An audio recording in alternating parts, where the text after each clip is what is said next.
کہ حکومت کے لیے آمدن کا ایک بڑا اہم ذریعہ یہ ہوتا ہے کہ آپ سے، مجھ سے، ان سے ٹیکس وصول کیا جائے. بالکل بالکل جی. اور جو خانپور کی حکومت نے کیا ہے، ہو جو اس کی مینجمنٹ نے کر دیا ٹیکس وصولیوں کے لیے، وہ آئندہ کئی صدیوں میں یاد رکھا جائے گا. وہ کیونکہ وہ یہ تھا جناب، آ کے اسسٹنٹ کمشنر نے شہر میں ایف بی آئی کے ڈیفالٹرز کے جو بینرز ہیں وہ ہر جگہ لگا دیے ہیں. اور مزے کی بات کہ ان ڈیفالٹرز میں شہر کی مشہور شخصیات اور ایم ایس شیخ زید اسپتال بھی شامل ہے جناب. تو اسسٹنٹ کمشنر خانپور نے نادہندگان کو 30 جون تک رقوم جمع کرانے کی ہدایت بھی کر دی ہے. دیکھیں آپ جہاں بھی جائیں گے خانپور میں گھومیں گے، بڑے بڑے بینرز لگے ہوں گے، شکلیں لگی ہوں گی. آپ یہ دیکھیں کہ یہ جو گاؤں دیہات ہوتے ہیں اور مطلب نسبتاً چھوٹے قصبے ہوتے ہیں، شہر ہوتے ہیں، تو وہاں پر اسسٹنٹ کمشنر تو بادشاہ. آپ ان کے دفتر کو ہی دیکھ لیں کہ جناب کیا شاندار اندر سے بھی عمارت ہوگی. اور ایسے تو ایسے میں انہوں نے جناب شہر کی مشہور اور معروف شخصیات سے لے لیا ہے پنگا.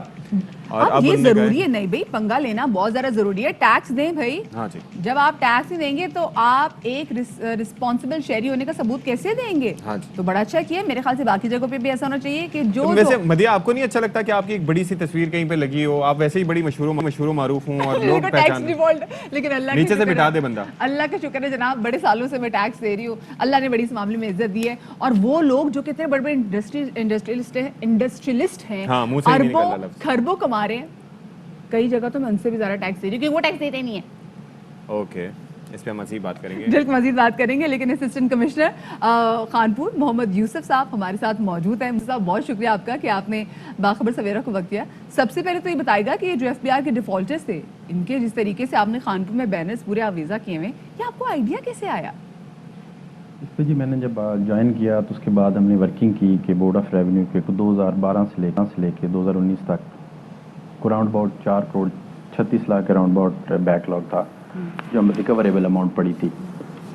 اس میں ورکنگ کے دوران کافی سارے لوگوں کو جنہوں نے ٹیکس دینا تھا ان کو ٹچ کیا کہ اگر انہوں نے پہلے جمع کروا دیے ہیں تو اپنی ریوائز ریٹرن جمع کروائیں، یا اگر پیڈ ہے آلریڈی تو چلان فارم وغیرہ دے دیں. اور اس کے بعد جو ایز پر لا نوٹسز وغیرہ تھے وہ بھی سرو کیے. بار بار ریونیو ایجنسی تھرو لمبردار بھی ان کو ٹچ کیا گیا، لیکن اس میں کوئی خاص طور پہ امپروومنٹ نظر نہیں آ رہی تھی. لوگوں کے اینڈ پہ یہ ایک ایشو آ رہا تھا کہ لوگ اس کو لائٹلی لے رہے تھے، ایزی لے رہے تھے کہ خیر ہے اگر 2012 سے 19 تک کسی نے نہیں پوچھا تو اس حساب کے آنے سے یا بھی ریونیو ڈپارٹمنٹ پوچھ رہا ہے تو یہ جون تک ان کا ہوتا ہے، یہ بھی نکل جائے گا، تو ایسا کوئی خاص ضرورت نہیں ہے. اس میں میں پھر ایک رات تھوڑا سا محنت کی کہ کیسے ان کو باہر نکالوں اور کیسے ان کو ہٹ کیا جائے. تو پھر میرے ذہن میں آئیڈیا آیا کہ کیوں نہ سب سے پہلے فرسٹ اسٹیپ میں نے یہ لیا کہ ان کے بینرز بنوا کے، اور خاص طور پہ جو مین ڈیفالٹرز تھے ان کو ہم نے لیا اور جن کو بار بار ہم ٹچ بھی کر رہے تھے، تو ان کو پھر تحصیلدار آفس میں اور اسسٹنٹ کمشنر کے آفس کے باہر لگوا دیا.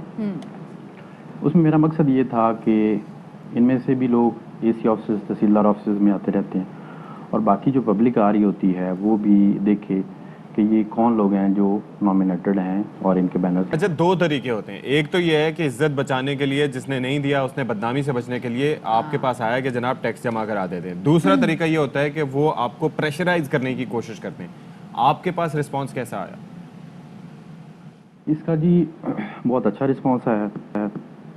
ان لوگوں کو ٹیلی فونکلی پہلے ہم ٹچ کر چکے تھے، لیکن اس آئیڈیا سے انہوں نے فیل کیا کہ اب فون ہو رہا ہوتا تھا تو آفیشیل کمیونیکیشن ہو رہی ہوتی تھی، تو اس سے ان کو یہ آئیڈیا ہوا کہ عام پبلک اور 2 لاکھ کے قریب جو آبادی ہے ان میں سے one way or other way کوئی نہ کوئی اس روڈ سے گزر رہا ہے یا اس آفس میں آنا جانا اس کا ہے.